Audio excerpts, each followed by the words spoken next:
With Good Friday, Passover, just around the corner, have you ever wondered why Christians all just make up their own events for Good Friday? Or why God gave some very excessive rules to Israel when leaving Egypt about how to celebrate it? For example, hi, I'm Messianic Pastor Guy Gifford. You should have Good Friday or Passover questions, but if you don't, this video should stimulate some. Good Friday, the Friday before Easter, a holy day of the Christian Church, is observed as the anniversary of the crucifixion of Jesus. Good Friday is simply the non-Hebrew Christians' celebration of the Hebrews' Passover. Christians usually just don't know it. Typically, non-Hebrew Christians don't know that God had long before created a full memorial ritual for Good Friday called Passover, for all mankind to celebrate far in advance of Jesus' death, and gave it to the Hebrews. God, being God, all-knowing and all-powerful, which we're prone to forget, God knew it all and prepared for it in advance, by like thousands of years in advance. God's original Good Friday, Passover ritual memorial for mankind involves slaughtering a blemishless 1-year-old sheep or goat and eating it with unleavened bread and bitter herbs at night.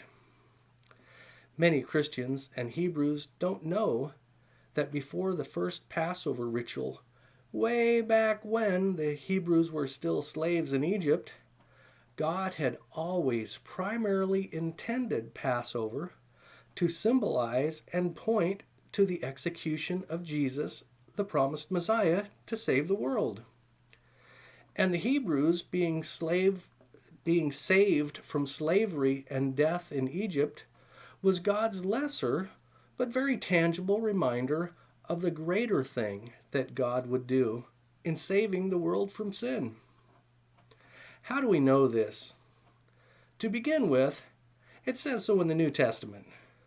But even without the New Testament, when you read the Old Testament account of the first Passover, it becomes clear that there is much more going on than just the basics to get the Hebrews saved from slavery. Read the account in Exodus 12 of the original Passover exodus from Egypt. What do we see? To begin with, we see several specialized over-the-top preparations in advance, which are far in excess of basic preparations for the Hebrews to leave Egypt, or even to put sacrificial blood on their door frames. The animal to be slaughtered is picked 4 days in advance. It is to be a blemishless 1-year-old male sheep or goat, and none of its bones are to become broken. And it is only to be cooked by roasting.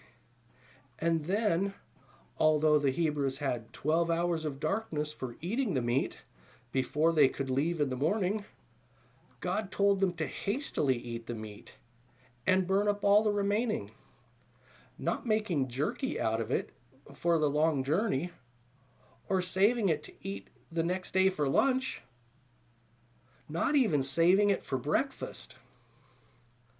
That's a lot of special requirements if the slaughter was just wanted for its blood to be put on the door frame to ward off the angel of death and its meat to be eaten. The original Passover also had other specialized advanced preparations, indicating to us that to God, it wasn't about this one event in Egypt. These include telling the Hebrews that they weren't to eat leavened bread at this first Passover meal, and for the next 7 days. And it wasn't actually because of their hurry to leave Egypt. How do we know this? We know this because yeast is usually added to the flour water mixture when the dough was being made, with no extra time needed. The Hebrews could have prepared leavened bread or added the yeast to the dough many hours before the Passover meal.